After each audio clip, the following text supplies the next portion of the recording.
Good morning and welcome to TryHard Reading Corner 20. I can do that one finally. Yes.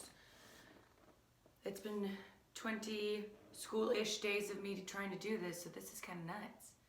But it's gone by fast and it's been fun, entertaining you and distracting myself, so I have enjoyed it a lot. Artwork for the day, I have this cute little rainbow.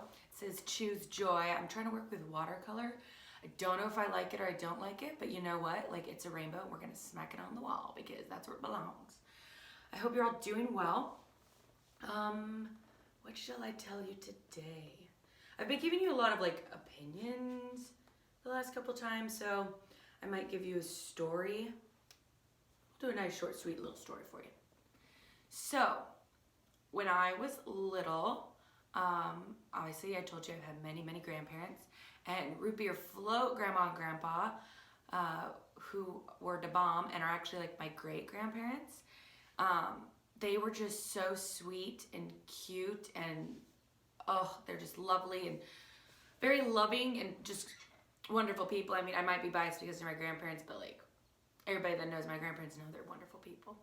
And one thing I loved about my grandparents is like, we really didn't go through like, okay, if I was being babysat or like they had to feed me or something, like whenever we went to like a fast food place, we would always like go inside and sit down and eat.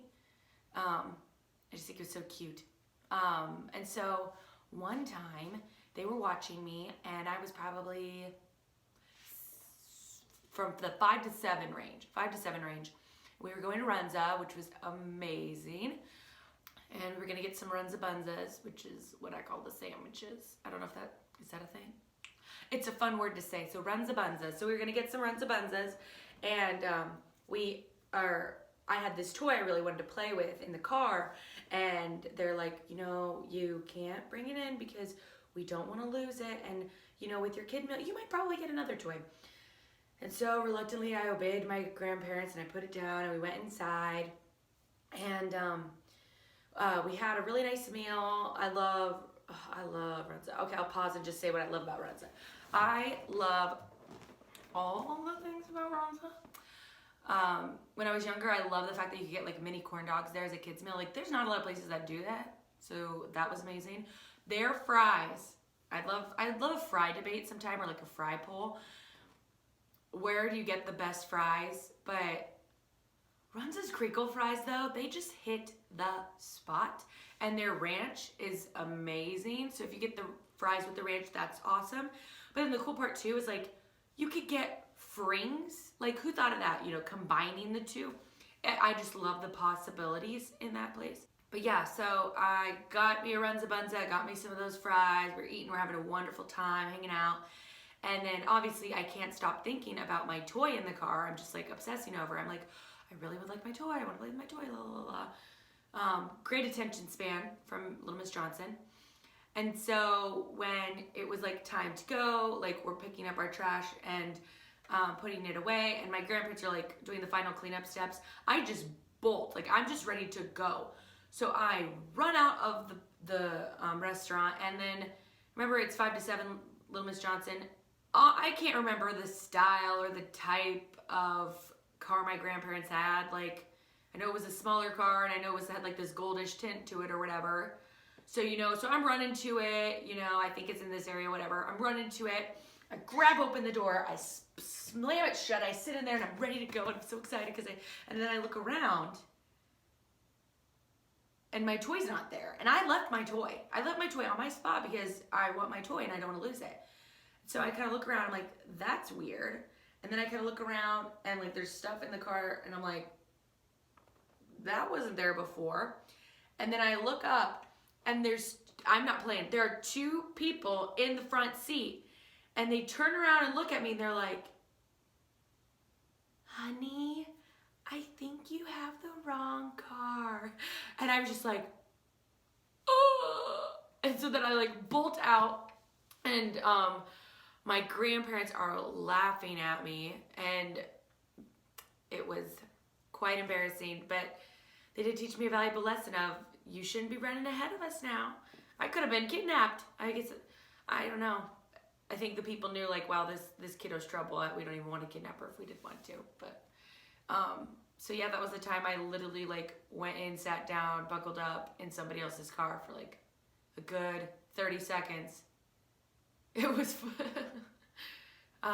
obviously things are okay now. I mean, I'm here now, but have that ever happened to you? Like, okay, I've had the problem where you like get to somebody's car and you're like opening the door, like it's not open, and like you look inside and you're like, oh, that's not my car or whatever. But like, have you ever gotten inside and buckled up in the wrong car? Is that just a me thing too? I don't know, but that one's fun. I was digging through my children's books stash, and I found this one, and I remember I really, really, really liked it. But like, this book is old, so I don't know if anybody. Okay, here, what are they called? The little golden books. See, with like the gold bar and stuff. Like, have you guys ever? Do you know what this is? Do you know what kind of book this is? And then like in the back, look how cute it is, and they have like all the best characters and stuff. This is like the retro version of it. Like, look at, do you even know some of these characters? Like, I think that's the little engine that Cutter Thomas. That's Raggedy Ann, Donald, Mickey, Bert and Ernie, Bugs Bunny. Either way, these books, when I was a kid, were the bomb. If it was a little golden book, you know the story was gonna be amazing. And I can't remember if like this was mine or like if this was my mom's or one of my parents or something, and like I got it from them. But we're gonna read The Rabbit is Next, because this is one of the only children's books I can find right now, so this will be good. And I actually know what happens in the story, and it's cute, so I'm happy with it. Okay. Also, I will show you the pictures. Jenny stood on her porch. She hugged Bradley, then carefully tucked him inside her jacket. You'll be better soon, she promised. We're going to the animal hospital. Jenny walked past 2 houses and turned in at the next front door. She stopped before a big red door and read the sign, Doctor is in.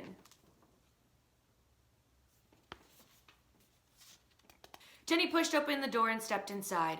She looked around the doctor's waiting room, which was bright and busy. She saw a large brown dog lying at the feet of a large man. The dog's big brown eyes looked sad.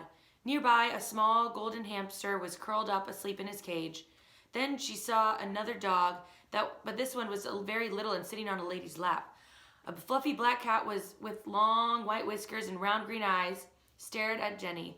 The old man who held it was stroking its fur, and Jenny walked carefully around a little boy sitting on the floor. He had something cupped into his hands, a tiny turtle. So she's at the vet. We got a lot of animals here. Jenny sat down on a bench beside a girl who held on her shoulder something wrapped in a baby blanket. The blanket moved, and 2 bright eyes peeked out of a ruffled bonnet. 5 little fingers reached out and pulled the little girl's hair. That's a funny baby, Jenny whispered to Bradley. She asked the girl, is your monkey sick? Yes, said the girl. She has a cold. A door opened on the other side of the room, and Jenny saw an office with a clean, shiny table in the middle of the floor and bottles of medicine lined up on a shelf. A woman in a white coat came out of the office. Hello, doctor, said the woman. That's the doctor, Jenny whispered to Bradley.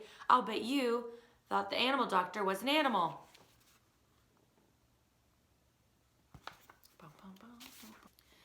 Rex is first, said the doctor. The big man led the big dog into the office, and the door closed behind them. A little dog yipped. A fluffy cat hissed and wiggled his whiskers. The monkey covered her face with her hands. The turtle took slow steps along the floor, and the hamster only turned over in his sleep. Soon Rex returned to the waiting room. He's smiling at me, Jenny told Bradley, and she smiled back. The doctor took out my dog's aching tooth, said the big man. Now he feels fine.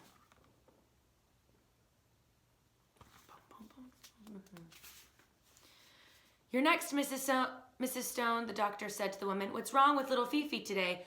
I think she has a stomach ache, the woman said. She wouldn't eat her dog cookies this morning. The fluffy black cat hissed and stared at the woman. The monkey frowned. The turtle drew his head into his shell, and the hamster went on sleeping. Little Fifi and her owner went into the office, and a few minutes later they were back. The doctor was scolding.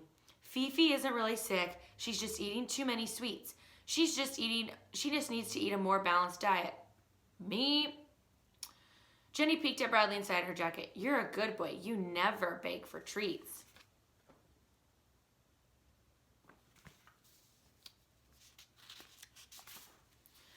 The hamster is next, the doctor said. He looked very tired. The hamster won't play on his wheel anymore, said the teenage boy. He's all run down. Jenny felt sorry for the hamster as she watched the boy carry the cage into the office. Suddenly there was a loud eew, and the fluffy black cat jumped down on the floor. Chee, chee, chee, the monkey chattered and leaped off the girl's shoulder. The cat began to chase the monkey round and round around the room. Oh my goodness. That's crazy, maddening. Watch out, the little boy cried. Don't step on my turtle. Quickly, he picked up the turtle and put him on Jenny's lap. Will you hold Dinky, please? They might kick him and hurt him. I hope Bradley isn't jealous, Jenny thought. She patted the turtle. The doctor, who had hurried out of her office, clapped her hands. Stop it. Stop that race this minute, she turned to the owners. You people simply must control your pets. The cat and the monkey were taken back to their places, and the little boy took his turtle off of Jenny's lap. I love how the turtle's name is Dinky. That's so cute. It's like a Teletubby name. The room was quiet once more, and in a little while the boy with the hamster came back. Hamlet's feeling better, he said. He took some medicine. Soon he'll be running at night the way he used to. The doctor said, Pip, you're next. Time for a shot. The old man put the fluffy black kitten under his arm and followed the doctor into his office. That shot will keep the cat from getting sick, Jenny explained to Bradley. You don't need a shot.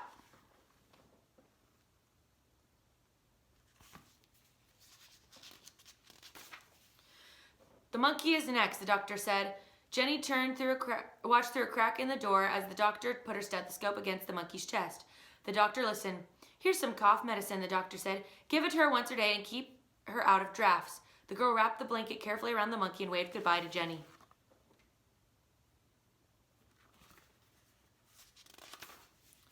The turtle is next, the doctor said. Jenny heard the doctor give the little boy instructions. Let Dinky swim around in the salt water, as I told you, and his eyes will feel better. The boy and his turtle left. Jenny waited quietly.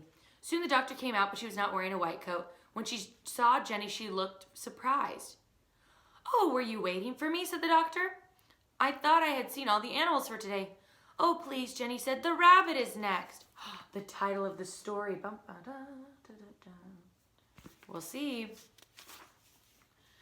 The rabbit, the doctor looked puzzled. I don't see a rabbit. She looked around the room. She looked behind the door. She looked under the chairs. Where's the rabbit? Here he is, cried Jenny. His ear is hurt. A tear fell on Bradley's fur. Can you help him? I always have time for one more sick animal, the doctor said. She sat down in a big chair with Bradley on her lap. This is a very unusual case, explained the doctor. She took a needle and some thread out of a big black bag and began to sew up Bradley's ear with neat stitches. He's as good as new, the doctor said as she finished. Bradley's a stuffed animal. Jenny held out her arms for Bradley, and she hugged him and put her ear close to his face. Jenny smiled a very happy smile. Bradley says thank you. You're welcome, Bradley, said the doctor, and Jenny and Bradley and the doctor all went out the big red door together. Aww. Has anyone ever heard this story? I think this is one of those, like, you're the only one that knows it, dude. I don't know. But I loved it because, number one, I was so fascinated that there was, like, a girl had just had, like, a baby pet monkey. But also, like, it was so cute and, aw. But yeah, golden books. Do you have one of these? Have you read one of these? These are amazing. I have a lot of, like, Sesame Street ones. Maybe we'll have to dig into that. I got a Cookie Monster one. That's pretty cool. But yeah, I hope you have a wonderful day. I miss you. I love you. I'm praying for you. I'm proud of you. I hope you're doing your work. I hope you are enjoy the nice weather with that whole, like, snowing thing that happened. Ignore that. Try to get out. Try to stay busy. All those good things. But just know that I'm thinking about you and I miss you a lot. Have an awesome day.